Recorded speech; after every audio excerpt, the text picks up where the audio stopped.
Good afternoon and a very warm welcome to this first Netherlands Center of One Health webinar. It's the first webinar in which we try to give more in-depth information and context on One Health related topics. Today we'll focus on minks and COVID-19. And we choose this example because this is a typical example where there is human, animal, and then again human transmission. And because it took place in the Netherlands, several of our participating organizations within NCOH were involved in the research on this topic. And as you see, we have three speakers from different organizations, from Utrecht University, Wageningen University, and Erasmus Medical Center, who will talk on this topic. Some housekeeping rules. The webinar will be recorded. During the webinar, you can ask questions in the box above the screen. We will try to discuss as many questions as possible, but not all, if there are many, can be answered. If you have a poor connection, don't blame us. It might also be related to what's going on in your household, someone downloading movies, etc. And if you have that poor connection and you can't get it solved, the full webinar will be available later on after this webinar on NCOH channels. So check our website. The next webinar will take place after the holiday period on the 3rd of September and will focus on aerosol-related issues in research. So I hope you enjoy this afternoon with our three speakers, and I'll now give the word to the first speaker of today.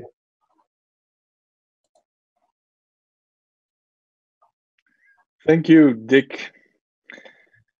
Okay, I'll try to share my screen.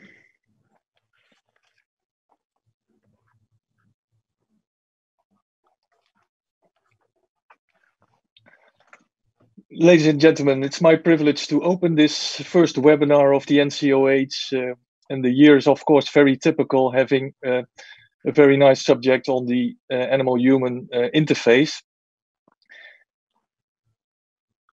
So this will be the first of two presentations on this topic of SARS-CoV-2 infections in farmed minks. I will, in this presentation, give you a short introduction on the mink farming in the Netherlands. Also for me, it was quite new in the beginning of this year, and I may, well, most of you may not be familiar with it, and it's important for understanding the infections.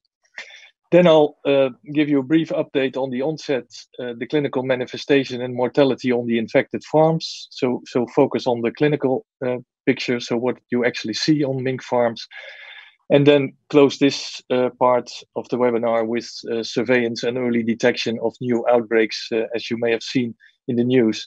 And then after that, Wim van der Poel will continue with a presentation on what are the laboratory findings on the materials submitted to the lab.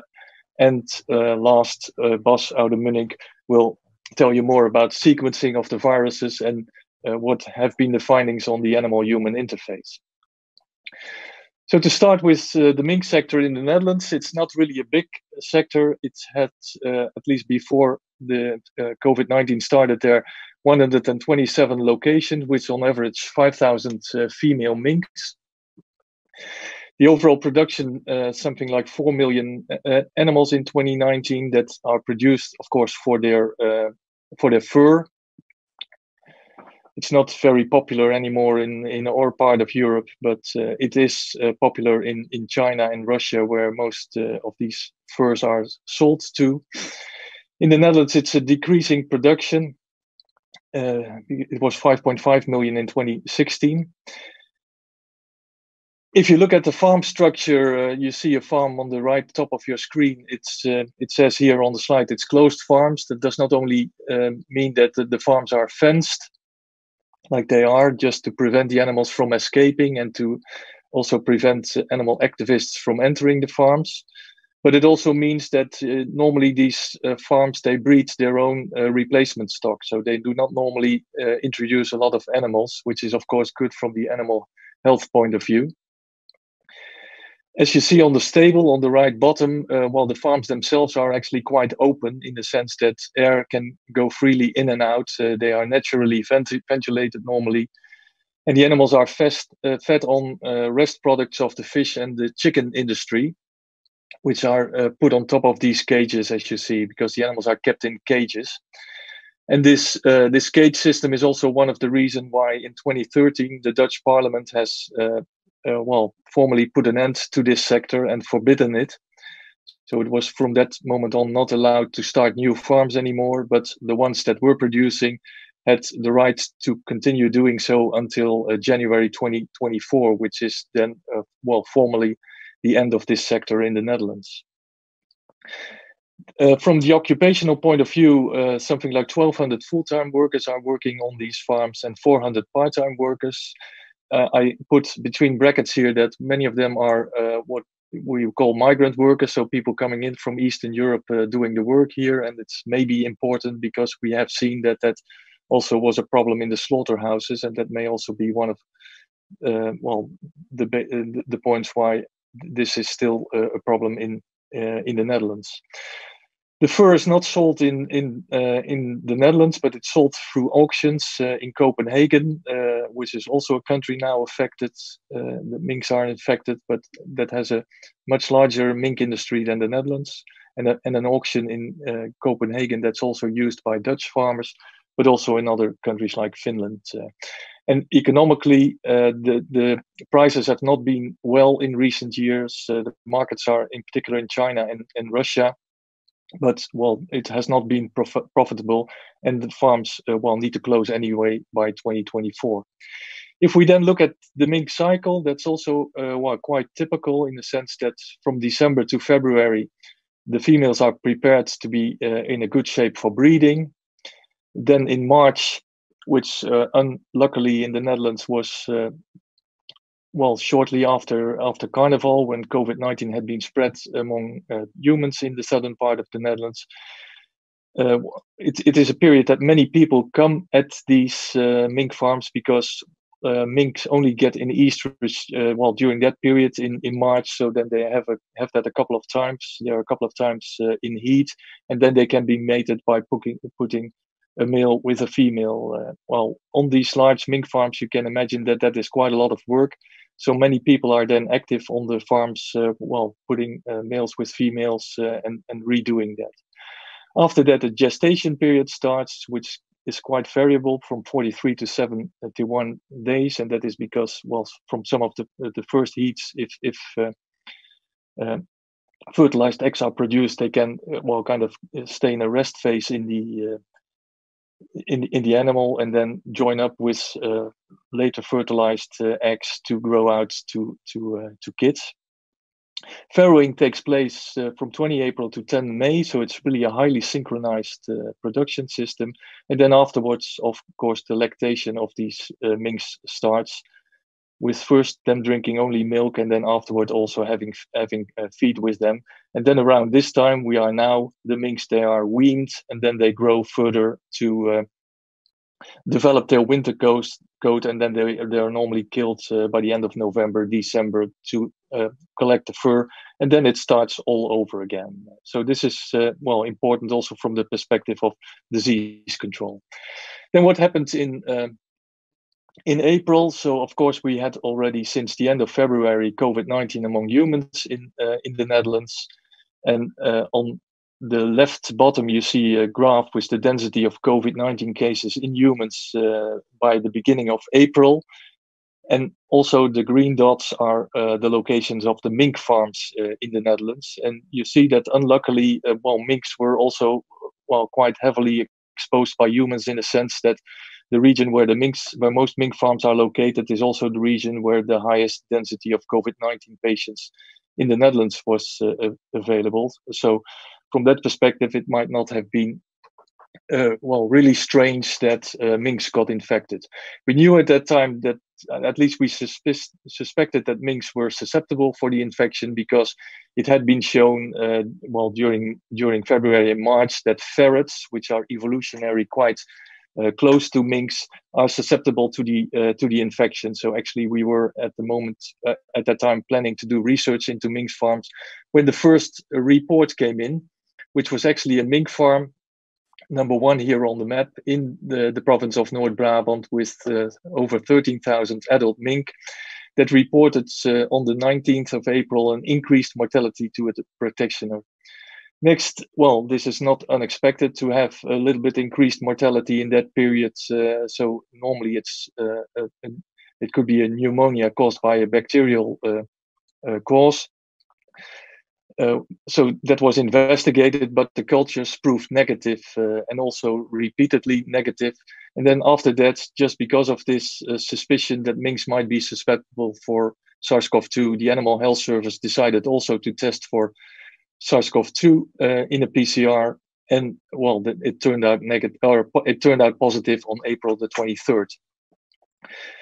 Shortly after, actually 1 day later, but it happened with a different practitioner, a second mink farm here located as green, reported also increased mortality and respiratory symptoms on April 20, so 1 day later. And well, after following the same pathway with a negative bacterial culture, also this one appeared to be positive in the PCR for SARS-CoV-2. So both these farms, NB1 and NB2, the first two outbreaks, they reported a history of humans with COVID-19. So on the first farm that was first reported, at least symptoms were first reported on April 1st. And on the second farm already from mid-March, there was a history of a person working on the farm with COVID-19. And that person also had been diagnosed with a positive PCR and ended up in the hospital. So at the time we started doing that, there was actually no legal basis to do anything on these farms because the disease was not notifiable, and so there was no legal basis for any measures to be taken. So we started doing the research on a voluntary basis on these farms, and actually the farmers cooperated well. So it was really good of them to be so helpful for us. It was in particular also important to study in that region because in that region that I showed in the previous slide, it also has a history of Q fever. So farmers or people living there were very scared actually of anything disease-like happening on farms because they would immediately think that they would also be exposed to virus from mink farms, and that might be a danger. So from that point, it was decided to study SARS-CoV-2 infections in minks in those farms, and also not only in minks, but also the effect of these infections on the environment within the stables and outside the stables and on humans. And that is what you will hear during this webinar. Shortly after we started doing this research on the first two infected farms, NB1 and NB2, on May 7th, 2 additional outbreaks were detected, located in the same region. Farm 3 was quite close to the first farm, only 1,500 meters away from it.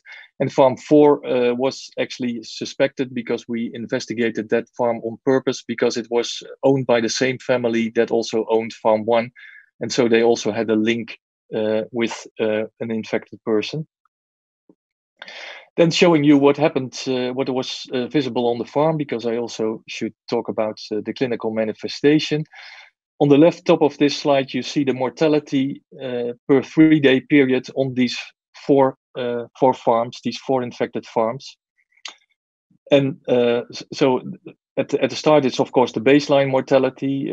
Although we think that the infection already entered in the farms in the second half of March, you see that actually in the first 3 weeks there is not really an increase in mortality visible.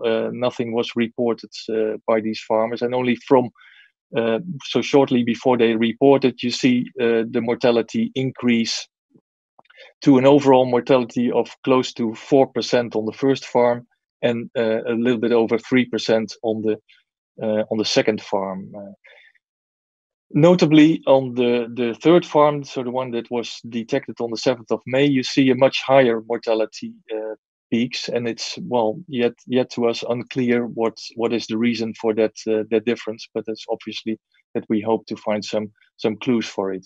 And what's also remarkable is that on farm 4, so the last one that was detected, that there was not really a clear increase in mortality. And actually, well, if you would only base your disease detection system on a notification, well, I'm not sure that this farm would have been detected.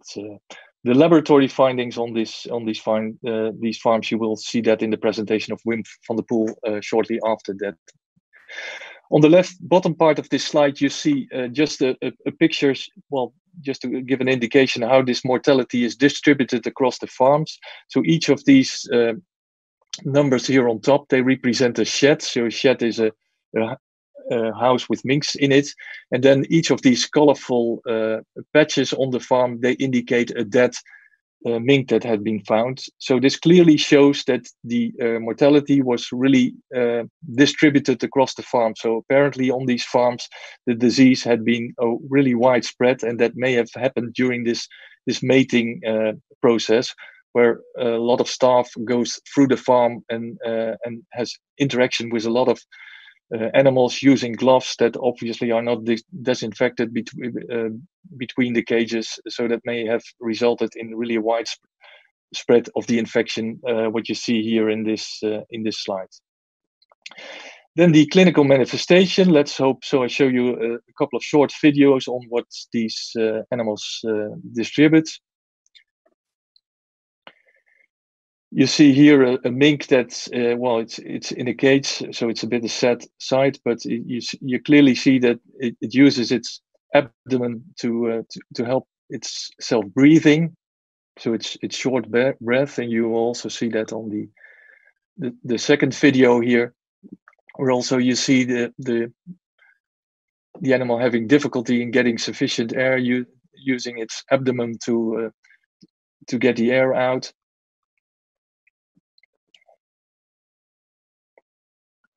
This one had already given birth, and so also in these farms you see the mortality in pups increasing, but we're not yet sure whether this is only a result of SARS-CoV-2 infections or just lack of maternal care, because you also see that this bitch didn't eat the food anymore, so it may also have well suffered from not being able to give sufficient milk just because it stopped eating. Now we have seen that, so let's go to the next slide. So after having studied this for 4 weeks, because that was decided, it was concluded that after being infected for more than 2 months, because it started in the second month of March, the infection still had not completely stopped on the first 2 farms, even though it was close to its end, we expected. Moreover, on that time, the population on farms rapidly expanded upon the birth of pups. So each bitch gets 5 to 6 pups on average. So that means that the populations really get a lot bigger at that time. And then, well, these two combined made at least a risk assessment that there was a risk of a virus reservoir being there on these farms until the end of the year. And that made the government decide that it was wise to cull these minks to prevent this virus reservoir from happening. Because, well, by the end of the year, we hope to have the COVID-19 situation in the Netherlands under control. So each introduction of new virus from a mink reservoir that ended up in a human population where the social distancing was, well, less, so many of the measures had been lifted, that could result in a problem. So that was the reason for the culling.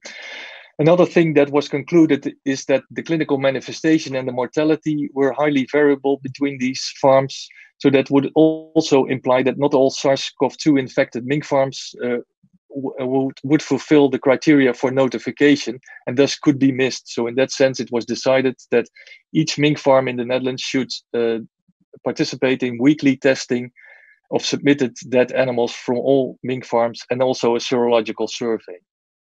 So to summarize these measures: culling of mink farms, as I indicated, on all the other mink farms. No movement of minks and mink manure was possible anymore to prevent the virus from spreading. No visitors were allowed in mink sheds anymore. Strict biosecurity measures applied.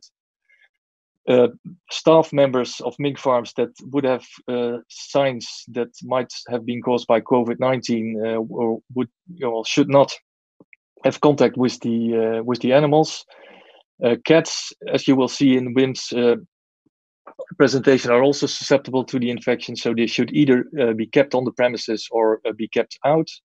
The disease was made notifiable, as I indicated, so any mink farm which had signs of respiratory disease or increased mortality should report it. There was a serological screening, and there was a weekly examination of dead minks, where each farm had to submit 5 minks that had died during regular process. And the result of that, now close to the end, is shown here. So now that means that at this time we have a total of 20 infected mink farms in the Netherlands as from yesterday. You see the time graph for each week number in 2020 given here, and it's really actually quite a bit disturbing that this still continues, even though the infections in humans are really getting lower each day. The positive news is that they are still all located in the same region in the Netherlands and not in the other parts of the Netherlands where mink are kept.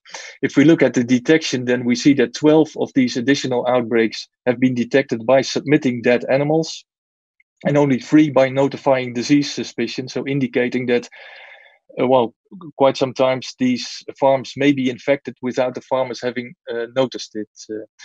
What is, again, the disturbing news is that, the serology indicates that all but 3 of these newly infected, these new outbreaks result from quite recent virus introductions, in a sense that they only had very few or no seropositive animals, indicating a recent infection. And still the source of the infections links with infected humans is under investigation. Although many of these farms, they also have a history of infection in humans, we still need to sort out what is the direction of the infection there, but Bas will tell you more about it. So conclusion of this part of the webinar: minks are easily infected by SARS-CoV-2 infections. Most outbreaks are linked to humans with a history of COVID-19. The distribution of diseased and dead minks across the farms indicates efficient transmission among minks. The clinical manifestation and the mortality in minks can be highly variable between farms, so it's actually similar to humans. And the weekly testing of dead carcasses of farms proved better in early detection of infected mink farms than the clinical notification or the serological survey. So that concludes my part of the presentation, and I'd like to acknowledge, most of the other authors of this webinar, of course, Wim van der Poel and Bas out of Munich, but also people from the Animal Health Service, other people from the Erasmus Medical Center, Litwin and Mirna from the Utrecht University, and also this work would not have been possible with people from the Ministry of Agriculture, in particular Christiane Bruske, Arco van der Spek from the NVWA, and the practitioners who were really at the start of these outbreaks, Gerold Hessing and Kobe Dijkshorn. Thank you for your attention. Thank you very much, Arjan, for this interesting overview. And as first speaker, there were 2 questions, but I'll save those till the end for the final discussion. And I want to immediately move to the next speaker, Wim van der Poel.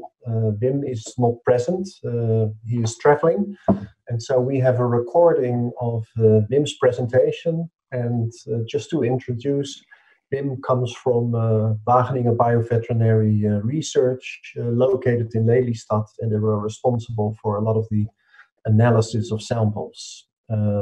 So please start a recording of the presentation by Wim. Hello, my name is Wim van der Poel, and I will present about SARS coronavirus 2 infections in farmed mink, especially about the pathological and the virological findings. This work was done in a consortium together with Utrecht University, and Erasmus University and Royal GD in Deventer. And the problem in the mink farms with the SARS coronavirus started on the 24th of April.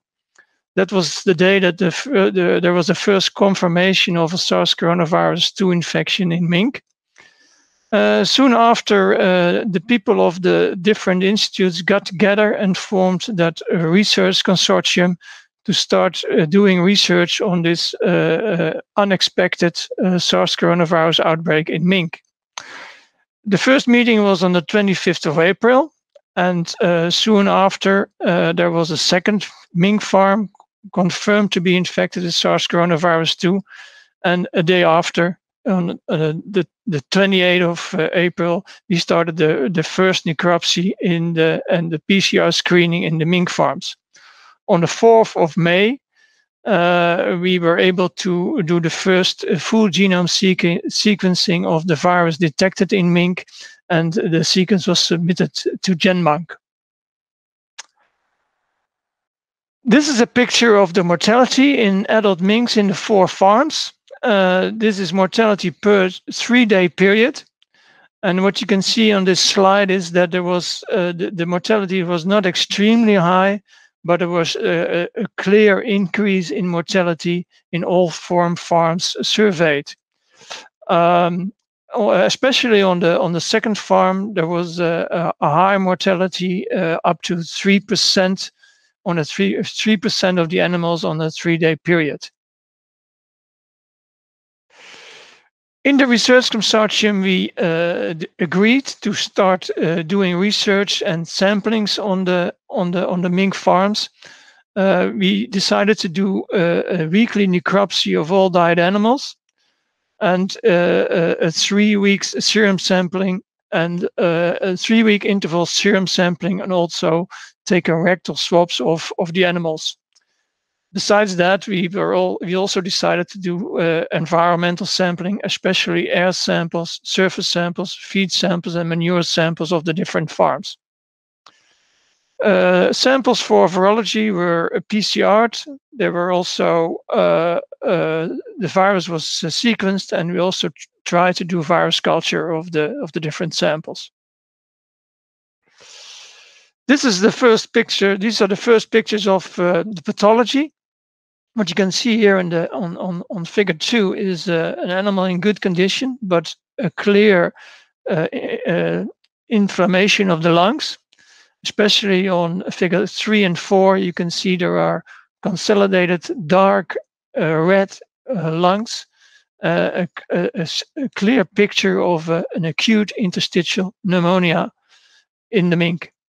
And on figure 5, you can see a weathening of the lungs, and this is a necropsy of one of the kids of the minks, and there is a clear weathening of the lungs, showing also a clear inflammation of the lung area. This is histology of the different parts of the lungs.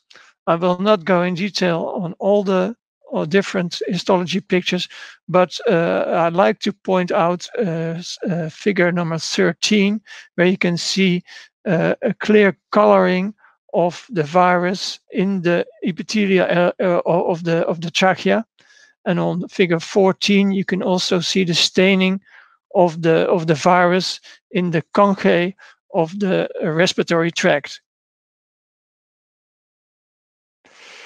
This is a table of the PCR results of the pharyngeal swabs of the first 3 farms, and what is clear in this table, that there was a very high level of positives in the lungs and the pharyngeal swabs of the animals necropsied from the different farms.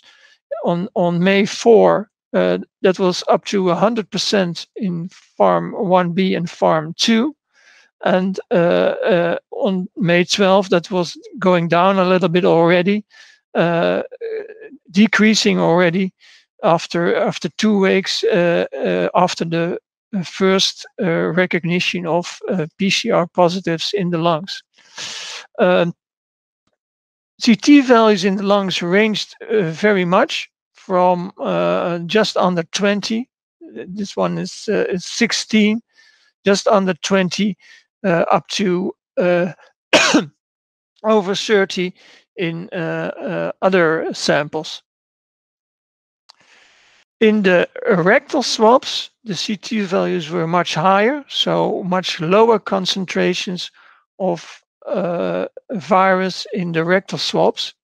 We tried to culture virus from both the pharyngeal swabs and the rectal swabs.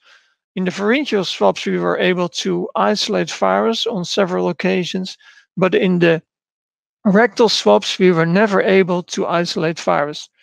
We don't know whether that's due to susceptibility of the cells or whether the culture was disturbed by other components of the manure or of the feces, but we were never able to isolate virus from rectal swabs or from feces of the animals.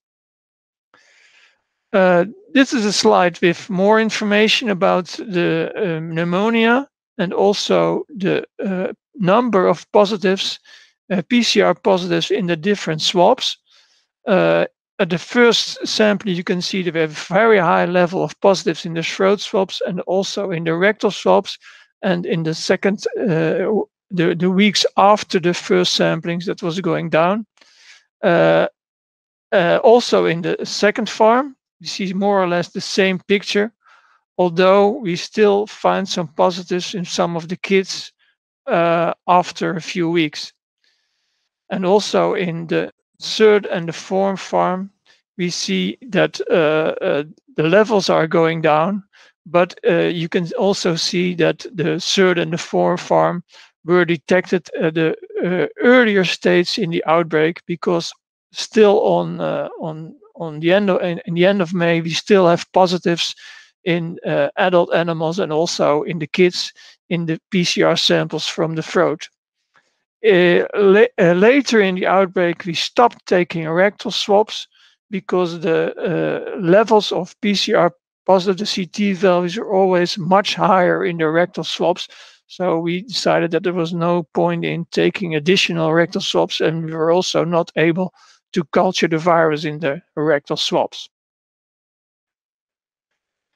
This is a picture of the serum sampling, just a snapshot. We didn't put all the serum samples in the table, but what was clear from this table is that in all 3 farms in this table, we see a high level of positives, seropositives in all the animals. These are just 8 animals of the 3 different farms, but in all the animals tested, and we tested up to 60 animals per farm, and in all the animals we found, almost all the animals we found seropositive. The animals were seropositive to the virus. So there was a very high level of seropositivity already in the first weeks after the outbreak. We also took different kinds of air sampling. This work was done by the group of Lidwien Smit of Utrecht University. Her group took active air samples. So this was equipment that was placed in the surroundings of the farm and moved several times to take air samples. We also took stationary air samples inside the barns, and also dust samples with samplers on the body of the different people taking the samples, taking the air samples in the farms. And we analyzed all those air samples, and we also analyzed all the pharyngeal swab samples and the fecal samples and sequenced the virus that we found in those samples.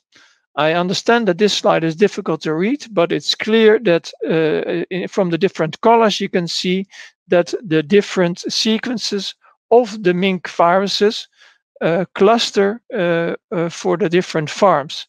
And when you look a little bit closer, you can see that the air samples, here are 2 air samples taken in the surroundings of farm 3 and 4, and they cluster with the mink virus. The sequences of the virus from the air samples cluster with the mink samples from the same farm. There was also a cat sample. This is a cat sample from taken in the surroundings of farm number 4, and that cat sequence also clustered with the mink sequences found on the same farm. I will not go in more detail about the sequencing because I know my colleague of Erasmus University, Bas out of Munich, will explain more about all the sequences detected in the mink farms and also in relation to the sequences detected in the people working in the farms who also attracted COVID-19. So in conclusion, the number of fatalities in the different farms decreased after 2 weeks. The rectal swabs became negative after 2 weeks. Almost all the animals, more than 90% of the animals, developed SARS coronavirus 2 specific antibody. We tested stray cats also around the farms. And in the stray cats, we found several animals that had developed specific antibody against SARS coronavirus 2. And in 3 cats, we were able to detect also sequences. These 3 animals were PCR positive. And in 2 cats, we were able to detect a sequence of SARS coronavirus 2. And I showed one of the sequences in the phylogenetic tree. So there I would like to end. This work was done, as I already said, in a cooperation with Royal GD, Utrecht University and Erasmus University. And a lot of people at Wageningen Bioveterinary Research participated in the work that was done on all the virologic, pathologic, and all the testing of the different animals. Thank you very much. And if there are any questions, I hope my colleagues can answer those, because I will not be able to do that right after the meeting, because this was recorded already 1 week before the webinar. Thank you very much. Well, we will thank Wim during a later occasion. And I suggest we immediately move to the last speaker, Dr. Bas out of Munich, because of time. And I hope we save some last minutes for a few questions. Please go ahead, Dr. Bas out of Munich.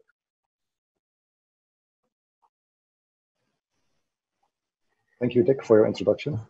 And I will now indeed tell you something about the sequencing efforts we did. So, and I'm especially focusing on sequencing update related on these mink farms. So why do we use whole genome sequencing? Well, we use whole genome sequencing for outbreak investigation to find out where it comes from and how different it was from what we have seen before. And by comparing this to a bigger database, we can really fine-tune if this is part of an outbreak or if this virus infection stands loose from anything which we know. So we basically sequence the RNA of the virus in full genome. So for that, we use min sequencing. So these are the so-called portable sequence devices which you can plug in by a USB stick. And this has been promoted recently for outbreak-based sequencing because you produce data in real time. It's relatively fast to prepare your sequence library, and it's cheap and also easy to implement. So with this sequence method, you can go from sample to result in less than 24 hours if you process only one sample. And this has been extensively used in the field, also for Ebola virus sequencing. Ik geloof dat we contact verloren zijn. Is er iemand van de regie die hier even naar kan kijken? Anders stel ik voor dat ik even tussendoor maar een paar vragen behandel. Arjan. Dus er zijn er een paar voor jou. Die wil ik in ieder geval even stellen. En dan in de hoop dat de verbinding snel gerepareerd wordt. Ja, probeer maar. Hoor je mij wel, Dick? Ja, ik hoor jou uitstekend, Arjan. En volgens mij gaat het ook nu gewoon door. Er waren een paar vragen en eentje is, jij noemde dat er 2 gevallen waren. Oh, sorry. There were 2 questions on animal-human transmission, but we now have seen that there are many more mink farms positive. Did anything change in the epidemiology? Have you seen more cases, or are you aware of more cases? Yes, so there are, of course, more cases in humans, but well, still a lot of that has to be investigated, at least in the sequencing. I hope that Bas could have shown a little bit more. But the difficulty in the new cases is that we have detected them. They are immediately culled. So in the new cases, we have the isolate of the human, or the PCR positivity of the human, the sequence of the human, and the mink at the same time. And that, of course, means that you don't know how the temporal sequence has been. Has it been from mink to human, or has it been from human to mink? Whereas in these initial outbreaks that we studied, because we could study them for 4 weeks, there for the cases we really have both the temporal sequence, so the fact that the infection was present in mink before humans, and we have the connection of the sequence, which makes those unique, and which makes it very hard to do that same thing in the new farms. Right. So you basically have much more information for the first farms you studied. Yes. You speculated at the beginning about a potential role for immigrant workers. Is there any evidence on a specific role for immigrant workers in transmission here? No, we don't have that. But the difficulty is that after we had the first 4 farms, we would think that by imposing these measures of biosecurity on the mink farms, that actually also the risk of infection on mink farms would be reduced. And what we actually see is that not happening. Even this weekend there were again additional mink farms infected, 3 the other week, where as you see in the general human population, that it's really going down. So that gives at least a suspicion that maybe in association with these mink farms, we're also dealing with a specific population that is where this virus is still circulating, that is a bit underrepresented in the normal Dutch databases. Right. So from what we've seen so far is that in particular workers or people in close contact with minks can potentially become infected. Can you tell a bit more about potential health risks from these positive farms? Is there a risk for people living by? Is there a risk for the environment? Yeah, what we've clearly seen, and what you have also seen in the presentation of Wim, is that the samples in the houses themselves, in the mink houses themselves, they really are heavily contaminated, in the sense that, for example, with the cage samples that were taken, 100% was positive, and also the air samples in the stables, they proved the presence of virus there, so that people in the houses really are exposed to the virus. So that actually substantiates also that infections happen there. But then the good thing is that outside the poultry houses or the mink houses, only in one farm, very near the entrance, virus was detected. And actually, if you go at 10, 50 meters or 100 meters away, then all the samplings proved negative. So the day-long samplings, the ones for 6 hours, but also the samplings which took several weeks, did not detect any evidence for virus presence, and that's of course hopeful. And another thing, and I'm sure that Bas would have had that in his presentation, is that also in the surroundings of these mink farms, we looked in the databases of PCR positive samples that still would be present with GGD's, and samples that were suitable for sequencing were also tested at the Erasmus Medical Center by Bas to see whether there any sequences linked to the mink farms, and also those that could not be found. So in that sense, it proves that in a mink house you're really exposed to virus, but outside there's no evidence of exposure of these mink viruses to the open population. Okay, thanks Arjan. Hopefully then Bas can tell a bit more about it himself, because I see he is back, and hopefully the system doesn't get jammed again. Go ahead, Bas. Thank you. So apologies for falling out. Apparently my internet connection was broken up while I didn't notice. So I actually don't know where I have to take off again, because I was halfway through the presentation before I realized the connection broke up. Yeah, I think we have seen like the first 2 or 3 slides of your presentation. So really where you explained the methods for sequencing, and we haven't seen any result yet. Yeah, so maybe start at the results, yeah. Yeah. Yeah. And you have to share your screen again, of course. Yes.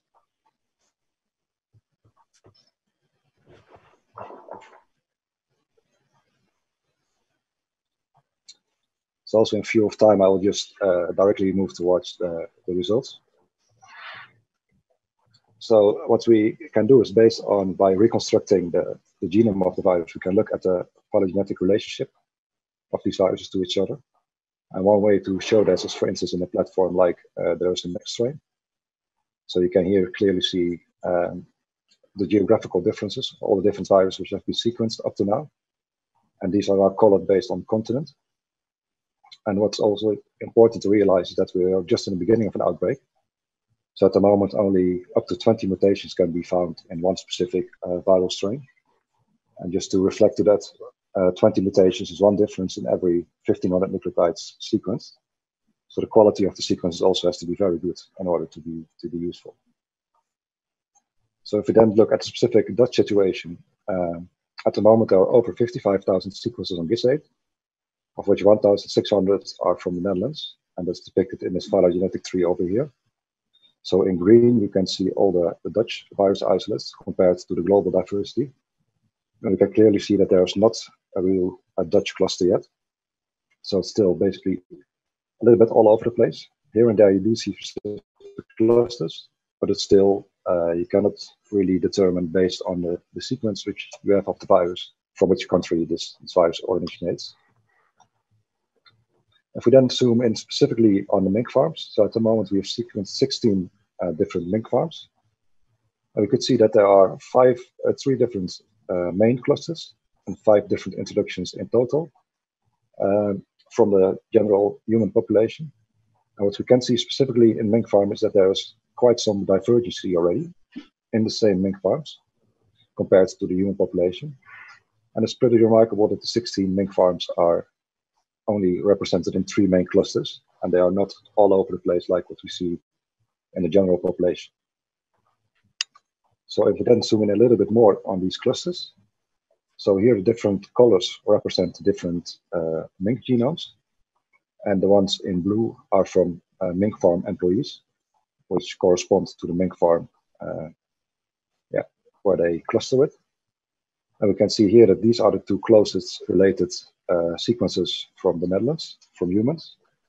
And we can see that after a most probable introduction of these viruses into these mink farms, it really started to take off. And you see several mutations occurring and evolution is ongoing.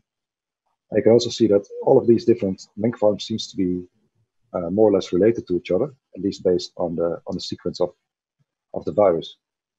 So we can see here that in zoom number A, that there are 2, 4, 6, 7 different mink farms which contain, which are most likely related, although the link is not really that obvious yet.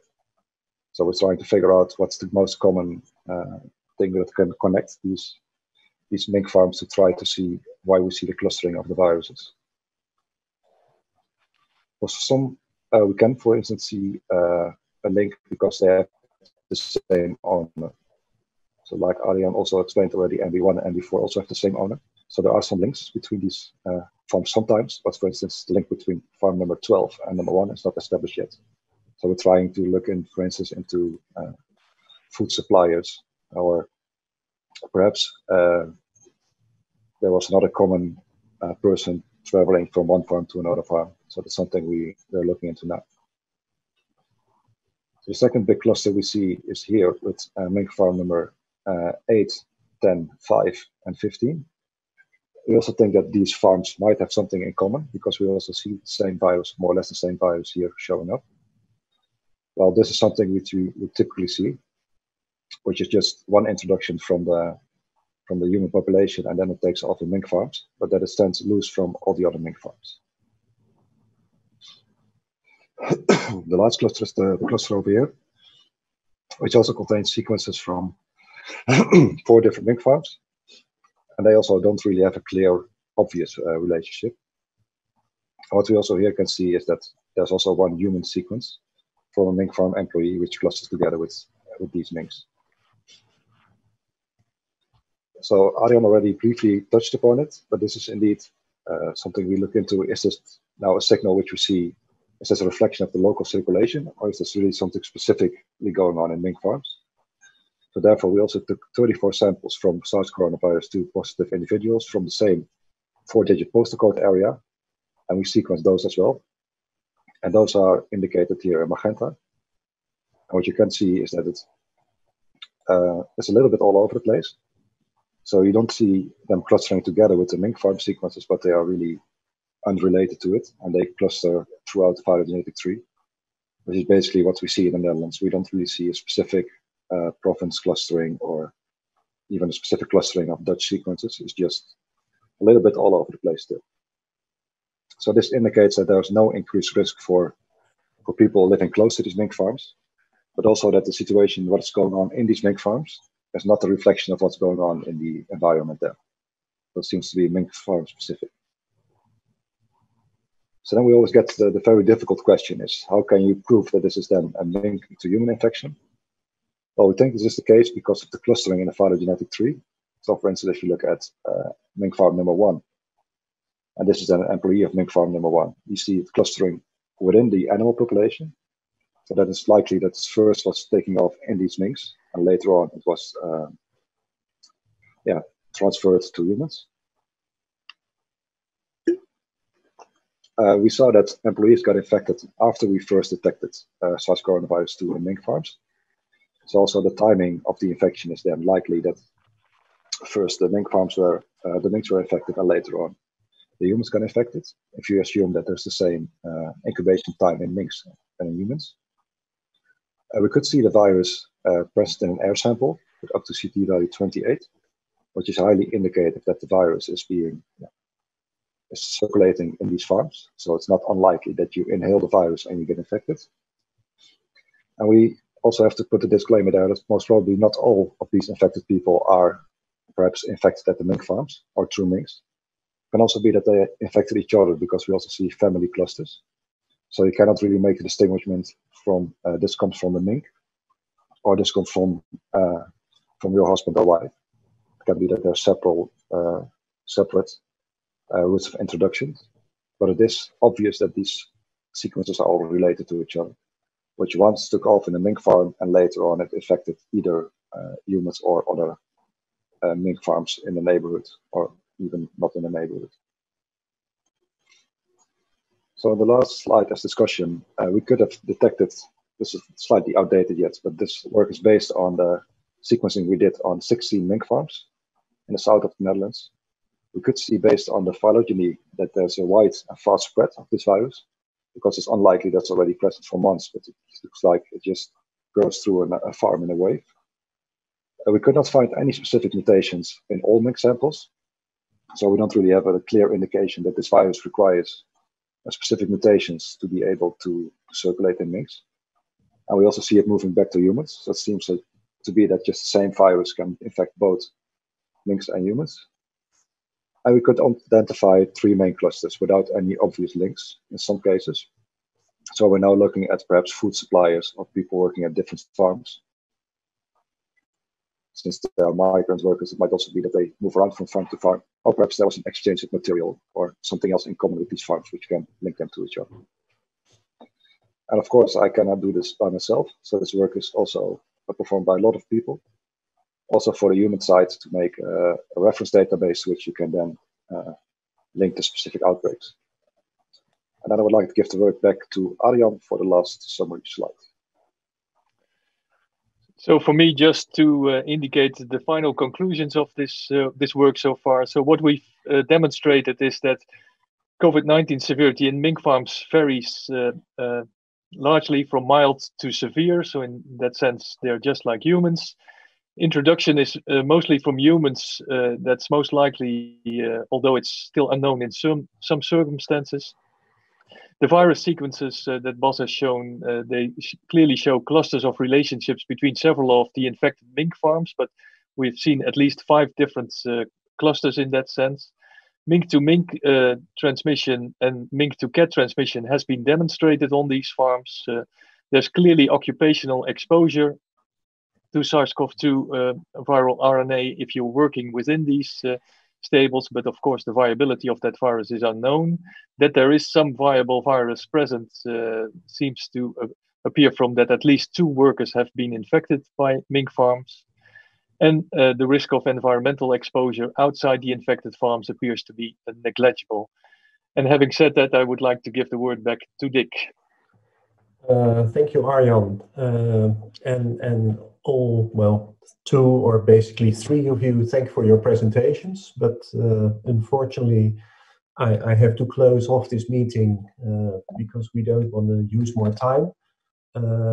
Just want to refer again to the website on which these presentations will be published. That will be on the website of NCOH, so www.ncoh.ncoh.nl, and we'll try to find a way to get the full presentation of Bas on it.